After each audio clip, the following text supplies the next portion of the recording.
आइए, स्वागत है हमारे इस YouTube चैनल संस्कार गुरुकुला में। मैं हूं आनंद राज आनंद और आज मैं बात करूंगा एक ऐसे टॉपिक पर जो कि हमारे DSSB KVS NVS TET REET, Rajasthan TET, Uttar Pradesh TET, Uttarakhand TET, Bihar TET, Jharkhand TET, इन सारे जो भी जितने भी शिक्षक पात्रता परीक्षाएं होती है सबके लिए बहुत ही महत्वपूर्ण टॉपिक है। एक क्वेश्चन यहाँ से देखने के लिए मिल जाता है और आज मैं जो बात करूँगा वो छोटी सी टॉपिक है लेकिन बहुत ही कारगर टॉपिक है। तो साथियों, हमने इसके पूर्व में ही बात किया था लर्निंग के बारे में, लर्निंग की डेफिनेशन की बात की थी, लर्निंग की नेचर की बात की थी, लर्निंग को प्रभावित करने वाले जो कारक है, जो फैक्टर्स हैं उस पर हमने बात की थी, लर्निंग के स्टाइल पे बात किया था, लर्निंग के थ्योरीज के अंतर्गत हमने तो EL थॉर्नडाइक के सिद्धांत को देखा था। और आज इसी सिलसिले को हम लोग आगे बढ़ाते हैं और आज एक नए एक थ्योरी को देखते हैं जो कि इवान पावलोव साहब दिए हुए हैं और इस थ्योरी का नाम है अनुकूलित अनुक्रिया सिद्धांत, classical conditioning theory by Pavlov. तो आइए साथियों, हम लोग इस थ्योरी को स्टार्ट करते हैं और स्टार्ट करने से पहले अगर हमारे चैनल में आप नए हैं तो सब्सक्राइब करके जरूर जाइएगा, क्योंकि आप सोचेगा कि आपका एक जो सब्सक्रिप्शन में एक क्लिक कोई आपको कुछ जाता नहीं है, शायद आप कर सकते हैं, उसमें कोई चीज़ है नहीं, अगर ना करे तो कोई अलग बात होती है, वो बड़ी बात नहीं है, लेकिन कर देना चाहिए क्योंकि आपके लिए हम जुड़े हुए हैं तो सब्सक्राइब करना बनता है और बेल आइकन भी जरूर क्लिक करें उसके साथ में, है ना। तो आइए हम लोग देखते हैं थ्योरी की ओर। तो चलिए हम लोग बात करते हैं क्लासिकल कंडीशनिंग थ्योरी। थ्योरी जो है उसका नाम है क्लासिकल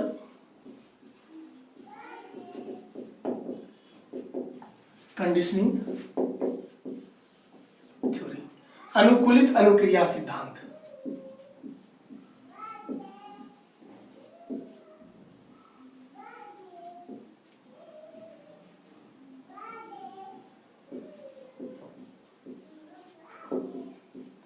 अनुकूलित अनुक्रिया सिद्धांत को देखते हैं और अगर कहा जाए तो इसके मूल प्रतिपादक जो है वो है हमारे पावलोव साहब। हम लोग बात करेंगे पावलोव साहब पे, इनके जो प्रतिपादक की अगर बात करें तो ये है पावलोव। ये एक रशियन थे और एक अच्छे डॉक्टर थे और ये जो है एक रिसर्च कर रहे थे किस पे, तो डाइजेस्टिव सिस्टम पे बात कर रहे थे, ये इंडाइजेशन किस तरह से होती है उस प्रक्रिया पे वो रिसर्च कर रहे थे और रिसर्च करने में इनको बहुत अच्छा चीज़ हाथ लगा और जो हमारे बीच वो सिद्धांत भर के आया है और ये इतना ही फेमस हुई कि जाकर के 1904 में 1904 में ही जो है इनको एक नोबेल प्राइज मिलती है, इसके बहुत ज़्यादा ख्याति होने के कारण से। ज़बरदस्त ये थ्योरी रही है। हम लोग बात करते हैं इस चीज़ पे। तो सबसे पहली बात तो ये classical word, classical conditioning theory होती क्या है, हम लोग एक करके वर्ड पे बात करते हैं। अगर बात किया जाए क्लासिकल, तो चूंकि यह थ्योरी ओल्ड है जिसके वजह से हम लोग इसको क्लासिकल कहते हैं। क्लियर यहाँ पे। रही बात कंडीशनिंग, अब कंडीशनिंग क्या है इसको हम लोग समझते हैं। तो जो भी कार्य, जो भी उत्तेजना है, उस अगर उत्तेजना को किसी अगर सिग्नल से जोड़ दिया जाए तो उस उत्तेजना और सिग्नल के इंटररिलेशनशिप से, उनके अंतर संबंध से एक विशिष्ट व्यवहार की उत्पत्ति होती है जिसको हम लोग कंडीशनिंग कहते हैं। जैसे एक उदाहरण लेते हैं, एक छोटा सा बच्चा जब डॉक्टर के यहाँ जाता है और उनको सुई पड़ती है तो वह बच्चा अब दोबारा जब भी डॉक्टर का नाम सुनता है तो उनको लगता है कि मेरे को सुई पड़ेगा और वो रोना स्टार्ट कर देता है। तो डॉक्टर और बच्चे के बीच में चूंकि क्या हुआ, तो उनके दोनों के बीच में एक स्थिति बना, एक संबंध हुआ, एक संबंध बना और उससे बच्चे में व्यवहार आई कि डॉक्टर के नाम सुनते हैं उनको क्या आ जाती है कि उनको मतलब कि वो रोना प्रारंभ कर देते हैं। बात समझ में आया? तो ये क्या है, कंडीशनिंग है। क्लियर? यहाँ पे ये सारी चीजें होती है, ये हमारा कंडीशनिंग कराता है। हम कहेंगे कि किसी भी जो एक्साइटमेंट है अगर उसको किसी सिग्नल से जोड़ दिया जाए तो हम उसमें एक विशिष्ट परिवर्तन देखते हैं उसके व्यवहार में, इसी को हम लोग कंडीशनिंग करते हैं। बात आपको समझ में आ गई? अब अगर वास्तविक तौर पर देखा जाए साथियों,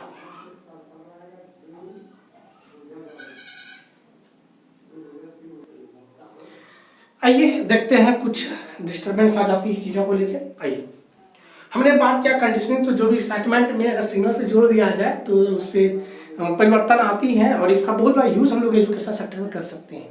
जो बच्चों की जो उत्तेजना है, अगर उसको हम लोग एक सही दिशा दे दें और उसको किसी चीज़ से जोड़ दें एक बढ़िया उद्दीपक से, तो बहुत अच्छा नौकरियाँ दे सकता है। अगर उसको एक अच्छा स्टिमुलस मिल जाए, एक विशेष डायरेक्शन में एक स्टिमुलस मिल जाए, तो वो डायरेक्शन में जाकर के अपने सक्सेस को प्राप्त कर सकता है और वो एक अच्छा रिस्पॉन्स दे सकता है। उसको एजुकेशन में लोग जुड़ेंगे और उसको जोड़ के जो एक अच्छे जो शिक्षक होते हैं उस क्लास को बहुत ही बढ़िया बनाते हैं और बच्चे को भी सफल बनाते हैं। तो आइए हम लोग देखते हैं, एक बार कंडीशनिंग तो समझ में आ गया, अब बात करते हैं हम लोग रिसर्च पर कि जो हमारे पावलोव साहब थे उन्होंने अनुसंधान किया, रिसर्च किया। किस चीज़ पर रिसर्च किया? तो उन्होंने जो रिसर्च किया वो डॉग पर किया। किस पे किया? तो डॉग पर किया, समझ गए ना। तो उन्होंने कुत्ते पर एक रिसर्च किया और रिसर्च को एक बार समझ जाएंगे तो फिर आप समझ सकते हैं और इसको अपने क्लास में भी बहुत बढ़िया यूज़ कर सकते हैं। क्लास में कुत्तों के ऊपर नहीं करेंगे, लोग बच्चों के ऊपर करेंगे ना। ये थ्योरी जो है रियल में दिया, रिसर्च जो किया गया था कुत्ता पे किया गया था, लेकिन इसका जो रिजल्ट उभर के आया ना तो वो ज़बरदस्त आया और उसका यूज़ हम लोग जो है अपने एजुकेशन सेक्टर में यूज़ करते हैं। अब बात कीजिएगा थोड़ा सा। रिसर्च जो है इस प्रकार से थी कि उन्होंने, जो पावलोव साहब है, उन्होंने अपने घर के कुत्ता को जो है उनको, उनकी जो टंग है, जीभ है, उसका ऑपरेशन कर दिया गया। ऑपरेशन करके उसमें पाइप सीट कर दिया जिससे कि उसका जो लार निकले वो कहीं पे स्टोर किया जा सके। और सिस्टम इस तरह से बनाया गया कि जो कुत्ता था उस कुत्ता को जो भूखे पहले रखा जाता है, कुत्ता को कुछ दिन मतलब भूखा रखा जाता है, ऐसा मान लीजिए। मतलब उसको भूखे रखा जाता है। अब होता क्या है कि उनको खाना देने से पहले जैसे ही देखा कि वो उनको खाना देना है तो एक बार घंटी बजाई जाती है, फिर खाना दी जाती है। खाना देने के साथ में ही घंटी बजाई जाती है, ये ध्यान रखिएगा। खाना बजाने के साथ घंटी बजाई, खाना देने के साथ घंटी बजाई जाती है। अब होता क्या है, आज जैसे भूखा रखा गया था उनको जो है खाना देने के पूर्व में पहले घंटी बजाई गई और फिर उनको जो है देखा गया कि उनके मुंह से जो लार निकला वो इतना ग्राम निकला, समझ लीजिएगा, इतना ml निकला। फिर दूसरे दिन वही प्रक्रिया किया था कि खाना देने के साथ में घंटी बजाई जाती है और फिर उसका जो लार निकला, सैलिवा निकला, उसको स्टोर किया गया। फिर तीसरे दिन, चौथे दिन ऐसे बराबर करते जा रहे हैं और एक दिन ऐसा होता है कि खाना नहीं दी जाती है, सिर्फ घंटी बजाई जाती है, तो उस दिन बहुत ज़्यादा लार निकलता है और दिन के तुलना में उस दिन ज़्यादा लार निकलता है। तो उनको यही पता चला कि अगर कोई कंडीशनिंग किसी चीज़ के साथ में जोड़ दिया जाए तो उससे बहुत ज़्यादा जो है अच्छा रिस्पॉन्स मिलता है। बात समझ में आ गया साथियों? यही उनकी छोटी सी जो है रिसर्च तो वैसे बहुत दिन चली थी, लेकिन ये रिसर्च ऐसे वर्बली बहुत छोटा सा रिसर्च है। अब यहाँ पे कुछ टर्म्स को देखते हैं और फिर एजुकेशन में कैसे जोड़ते हैं इनको भी देखने की कोशिश करेंगे। टर्म्स हम लोग देखेंगे, एक देख लेते हैं नॉर्मल स्टिमुलस, है ना, न्यूट्रल स्टिमुलस कहते हैं इसको।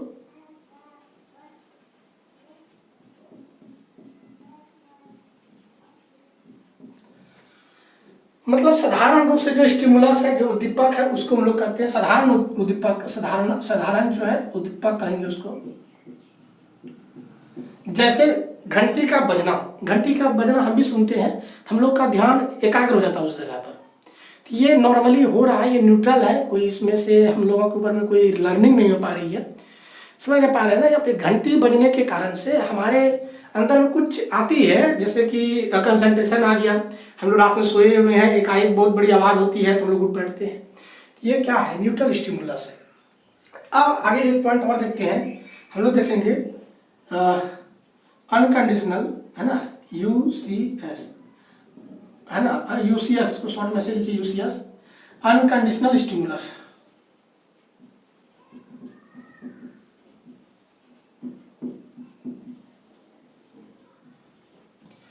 इसको हम लोग कहेंगे स्वाभाविक उद्दीपक।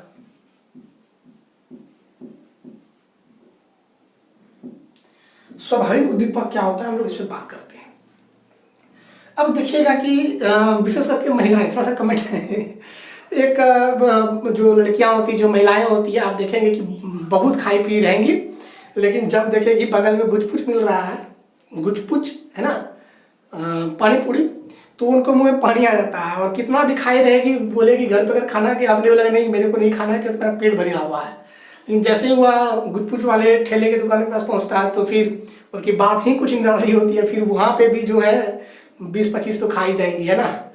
चाहे नाक से पानी जाए चाहे आँख से पानी जाए, लेकिन वो खाएंगी जरूर। ये क्या चीज़ है, स्वाभाविक है, ये स्वाभाविक है दीपक। आप मान लीजिए रोड से क्रॉस हो रहे हैं और बहुत अच्छी खुशबू आ रही है खाने की किसी भोजन की, तो उससे मुंह में पानी आ जाती है, स्वाभाविक है। आप भूखे हैं और सत्तू भी अगर देख लेते हैं, आप कुछ चीज छोटा मोटा चीज भी देखते हैं तो आपको मुंह में पानी आ जाती है क्योंकि आप भूखे हैं। ये क्या है, स्वाभाविक है। इसी को हम लोग कहते हैं अनकंडीशनल स्टिमुलस। अब हम लोग देखते हैं UCR, अनकंडीशनल रिस्पॉन्स।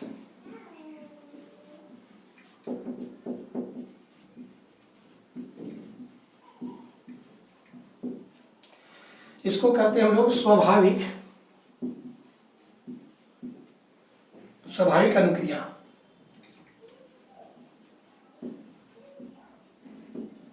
स्वाभाविक अनुक्रिया या स्वाभाविक प्रतिक्रिया। अब ये चीज क्या होती है, अब समझिए बात को। अब गुपचुप के दुकान पे जैसे आप लोग भोला बाबा का पूजा करते हैं, सोमवारी में जाते हैं, वो शिवपुर मंदिर वगैरह भोला बाबा का मंदिर जाते हैं, उधर से आने वक्त आप सोचे कि व्रत किए रहते हैं, लेकिन जब देखते हैं बगल में ठेले वाले हैं तो आपको उसमें पानी आ जाती है मुंह पे और आप उसे घुट के पी लेते हैं। वो क्या है, तो सलीवा आना क्या है, स्वाभाविक अनुक्रिया है।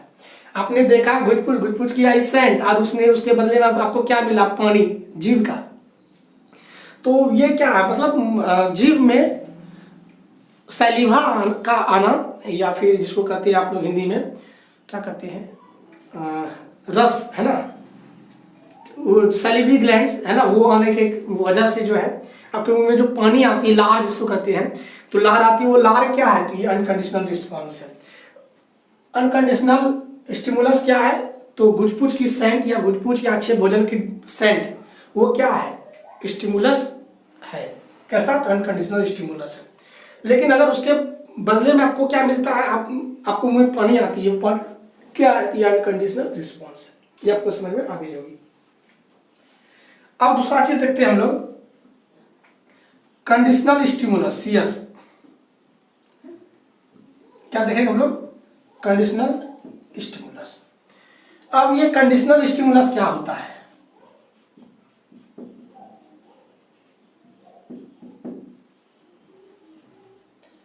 अस्वाभाविक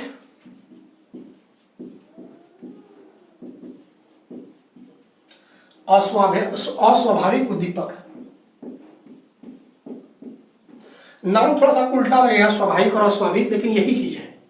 अनकंडीशनल को स्वाभाविक ही कहते हैं और कंडीशनल को यहाँ पे अस्वाभाविक कहते हैं। अब अनकंडीशनल रिस्पॉन्स जो है तो मैंने देख लिया। अब सीधा देखते हैं कंडीशनल स्टिमुलस क्या होती है। तो अगर हम बात करें कंडीशनल स्टिमुलस की, तो आप ध्यान दीजिएगा उस थ्योरी में हमारा जो अनुसंधान था, जो रिसर्च था पावलोव साहब का कुत्ते के ऊपर में, जो घंटी खाने के साथ में जो घंटी बजाई जाती थी, खाने के साथ में जो घंटी बजाई गई, तो वो क्या है, तो वो है हमारा कंडीशनल स्टिमुलस। खाने के साथ में घंटी बजाया, उसके साथ में कंडीशन जुड़ा हुआ है, इसीलिए हम लोग बोले इसको अस्वाभाविक उद्दीपक या फिर कंडीशनल स्टिमुलस। क्लियर यहाँ पे। अब उस घंटी के वजह से ही उनके मुंह में लार आया है, कंडीशन जुड़ा हुआ। पहले तो घंटी बजती थी, चुपचाप बैठ जाते थे, कोई जगह रिस्पॉन्स नहीं होता, लेकिन यहाँ पे रिस्पॉन्स आ रही है, तो वो क्या कहला गया, तो उसको कहेंगे हम लोग कंडीशनल रिस्पॉन्स कहेंगे उसको।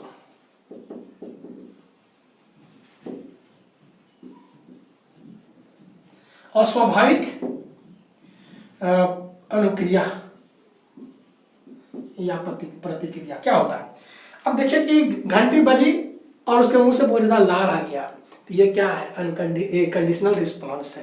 तो ये सारे टर्म्स को आप जो है समझ गए होंगे। मैं देख लेता हूँ वीडियो बड़ी ना हो जाए तो हम लोग ठीक है बराबर। अभी एक थ्योरी और को देखेंगे। तो ये चीजें, ये सिद्धांत इन्होंने दिया और इस सिद्धांत को जो है हम और भी आगे बढ़ाते हैं। हमारे एजुकेशन में बात करते हैं, वो मैं एक स्पेशल जब आप लोगों के साथ में जब लाइव क्लास लूंगा तो इसके साथ में इसकी जो एजुकेशन इम्प्लीमेंटेशन है, the use in our education field क्या है, उस चीज़ों पे हम लोग यहाँ पे बात करेंगे। तो इसके बाद जो हम एक टॉपिक और लेते, छोटा सा सिद्धांत को लेते हैं, और वो जो छोटा सा सिद्धांत दिया गया है वो हमारे JB वाटसन साहब देते हैं, JB वाटसन देते हैं। अब इनके सिद्धांत को भी छोटा सा हम लोग देख लेते हैं कि सिद्धांत है क्या चीज़, फिर एक बार रिमाइंड कर लें हम लोग। जेबी वाटसन साहब ने भी एक रिसर्च करी, और वो रिसर्च है एक लिटिल उसका जो बेटा है उसका नाम है अलेक्जेंडर, है ना। लिटिल अलेक्जेंडर पर उन्होंने रिसर्च किया, उनका बेटा है, और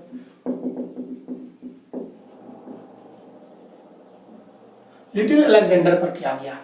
अब ये होता क्या चीज़ है कि उनका जो बेटा है, उनका जो बच्चा है, उनके साथ में एक स्थिति प्रकट की जाती है, और कंडीशन की वजह से जो है उनमें क्या आती है, तो परिवर्तन आती है। तो देखते हैं कैसा कैसा रिसर्च किया गया, कैसे रिसर्च किया गया उनके ऊपर। उस छोटे से बालक को एक खिलौना दिया गया, एक टेडी बियर वगैरह कुछ दिया गया जो कि वाइट कलर की है, और बहुत ही सॉफ्ट उसमें फर लगे हुए हैं। फर जो होता है सॉफ्ट सॉफ्ट जो लगता है वो है। बच्चा उसे जब उन बच्चे के सामने प्रकट किया जाता है तो उसको देख के बच्चा आकर्षित होता है और उसको जाके छूता है। जैसे ही छूता है तो जोर से आवाज़ होती है और लाइट भी एकाएक जलने लगते हैं। तो इससे बच्चा थोड़ा सा डर जाता है और फिर वो छोड़ देता है। लेकिन फिर वो जो है उसको फिर टच करता है कुछ देर के बाद, तो फिर वही आवाज़ निकलती है। कंटिन्यूसली वो जब जब टच कर रहा है तब तब एक डरावना सा आवाज़ निकलता है। अब क्या होती है कि इस कंडीशन की वजह से बच्चों में ये देखा गया कि बच्चा को जो है अब खिलौनों से तो डर लगता ही था, लेकिन वैसे जो चीज़ जो कि उस तरह की थी उससे देख के भी डर लगता है। वो खिलौना के अलावे भी वैसा चीज़ जो उसी के तरह व्हाइट कलर के थे उससे भी देख के वो डरने लग जाते हैं। तो यही होता है अलेक्जेंडर के साथ में। और ये थ्योरी को ये देते हैं हमारे अलेक्जेंडर वाटसन, जेबी वाटसन साहब। और इनका कहना है कि एजुकेशन में इसको जोड़ के हम लोग एक अच्छा जो प्रभाव है उसको ला सकते हैं। थोड़ा सा हम लोग एजुकेशन के ऊपर बात कर लेते हैं कि इसको हम लोग एजुकेशन में किस प्रकार से इसको यूज कर सकते हैं। तो ध्यान दीजिएगा, एक बच्चा जो है उसके अंदर में हम जागरूकता जगाएंगे पढ़ाई के प्रति, अपने विषय वस्तु के प्रति जो है उनके अंदर में हम जिज्ञासा की उत्पत्ति करेंगे, क्यूरियोसिटी डेवलप करेंगे उसके अंदर में। और उनके अंदर में जो है मोटिवेशन के ही प्रेरणा का ही जो है एक प्रेरणा के तौर पे उसके अंदर में हम लोग नव ऊर्जा का संचार करेंगे। और उसके बाद हम देखेंगे कि बच्चे में जब पढ़ने की ललक उसके अंदर उत्पत्ति हो जाएगी, तो ललक जब उत्पत्ति हो गई तो वो एक प्रकार का क्या है, तो एक प्रकार का यहाँ पे हम कह सकते उत्तेजना है। पढ़ने की ललक जन्म हो गई, उसको उत्पत्ति हो गई, क्यूरियोसिटी उसमें हो गया, जिज्ञासा। पढ़ने की ललक हो गई मतलब उनमें क्या आ गई, तो उनमें एक जो कहते हैं उत्तेजना वो आ गई। अब उस उत्तेजना को हम लोग एक मोटिव करके जो है उनके सामने हम एक स्टिमुलस के रूप में जो है कुछ चीज़ें प्रस्तुत करेंगे कि ताकि वो अच्छा सक्सेस कर सके। उनके बदले में हम लोग कुछ चीज़ें करने की कोशिश करेंगे जो कि बच्चा को लगेगा कि नहीं, इनके बाद ये मेरे लिए बहुत बेनिफिट है, शायद इसको ये करना चाहिए। तो बच्चा अपना लगातार पढ़ना स्टार्ट करता है क्योंकि उसको अचीवमेंट गोल हासिल करना है। फिर वो लगातार प्रयास करते जा रहे हैं और प्रयास करते करते करते उनको जो है बाद में सफलता मिलती है।